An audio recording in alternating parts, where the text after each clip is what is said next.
Coding शिकायची आहे तेही मराठीमध्ये, कंटेंट अवेलेबल नाही आहे, कॉलेजचं प्रिपरेशन करायचं आहे, फाउंडेशन क्लिअर करायचं आहे किंवा मग कोडिंग राऊंडचं प्रिपरेशन करायचं असेल, काही जरी करायचं असेल तर आम्ही घेऊन आलो तुमच्यासाठी सीचा फाउंडेशन कोर्स.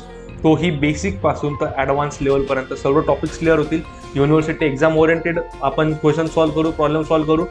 जे प्रिव्हियस इयर कंपनीमधले जे कंपनीने विचारलेले क्वेश्चन्स आहेत कोडिंग राऊंडमध्ये तेही आपण इथे सॉल्व्ह करणार आहेत. मजा येईल. आणि हा कोर्स प्युअर मराठीमध्ये असेल आणि खूप फाउंडेशन आपलं जे आहे फाउंडेशन क्लिअर करण्यापासून बेसिक मायनर गोष्टी क्लिअर करण्यापासून आपण ॲडव्हान्स गोष्टी पण बघणार आहे. सो फक्त कनेक्टेड राहा. आम्हाला तुमच्या टाईमची व्हॅल्यू आहे म्हणून हा कोर्स आम्ही आमच्या ॲपवरती पण लॉन्च केला. फ्री ऑफ कॉस्ट कोर्स आहे. तुम्ही समजा तुम्हाला यूट्यूबच्या ॲड्सचा त्रास होत असेल तर तुम्ही ॲपवरती जाऊन चेकआउट करू शकता. त्याच्यावरती अजून भरपूर सारा कंटेंट आहे. जर तुम्हाला यूट्यूबवरती करायचं असेल तर यूट्यूबवरती आजपासून आपले व्हिडिओ यायला चालू होतो. So yes, stay tune. मजा येईल. आपण पूर्ण जो कोर्स आहे तो आपण इथे कंप्लीट करणार आहे विदिन 15 डेजमध्ये आणि सर्व कन्सेप्ट क्लिअर होतील ही गॅरंटी माझी. येस, भेटू पहिल्या lecture. So till then bye bye.